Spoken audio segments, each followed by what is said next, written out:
आज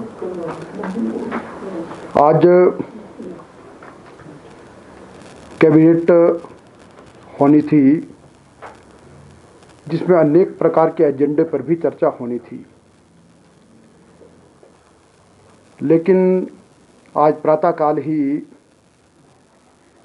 भारतीय जनता पार्टी के बहुत सीनियर नेता और पूर्व में बागबानी मंत्री रहे और वर्तमान में जुब्बल कोटखाई के विधायक और मुख्य सचेतक श्रीमान नरेंद्र बागटा जी का देहावसान हुआ और उसके अंतर्गत आज बैठक को स्थगित किया गया और सायंकाल को केवल मात्र 2 मुख्य बिंदुओं के लिए चर्चा के लिए कैबिनेट एकत्रित हुई थी। सबसे पहले तो श्री नरेंद्र बागटा जी को कैबिनेट ने श्रद्धांजलि भेंट की और उनके परिजनों को इस दुख को सहन करने की शक्ति प्रदान करे,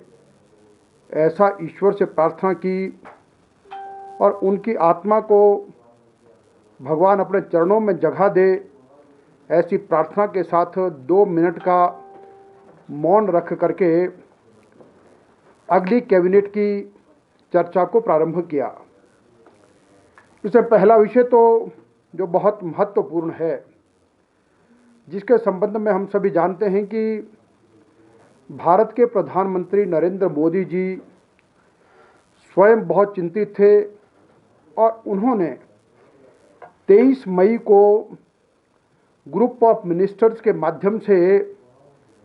पूरे देश के विभिन्न प्रदेशों के राज्य मंत्री और केंद्र शासित प्रदेशों के अधिकारियों के साथ एक बैठक की थी और सभी के सुझाव लिए थे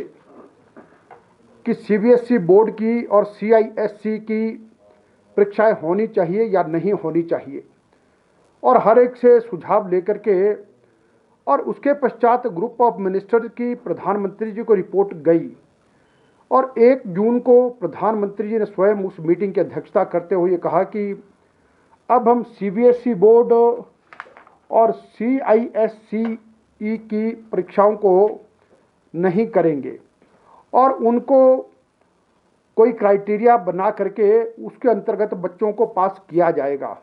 और उस विषय पर कैबिनेट में चर्चा हुई तो यहाँ भी कैबिनेट ने उसी बात को लेकर के कहा कि जो जैसा प्रधानमंत्री जी ने ट्वीट किया था कि हमको बच्चों की सेफ्टी ज़्यादा महत्वपूर्ण है और इसलिए +2 की जो परीक्षाएं हैं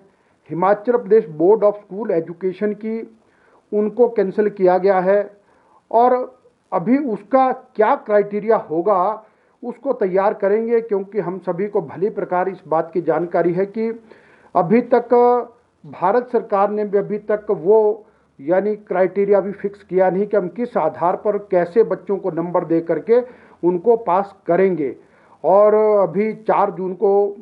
ऑनरेबल सुप्रीम कोर्ट में भी एक सुनवाई हुई थी तो ऑनरेबल सुप्रीम कोर्ट ने भी कहा है कि भाई आप किस आधार पर इन बच्चों का रिजल्ट बनाएंगे और कैसे बच्चों को प्रमोट करेंगे। तो वो जैसे आएगा तो हिमाचल प्रदेश सरकार भी जैसा सीबीएसई और भारत सरकार के द्वारा आएगा तो उसके आधार पर जो है अपना क्या मानदंड होंगे उसके आधार पर हम उसको आगे करेंगे। एक पहली बात तो ये शिक्षा के संबंध में की गई। और दूसरा जो एक महत्वपूर्ण जो बिंदु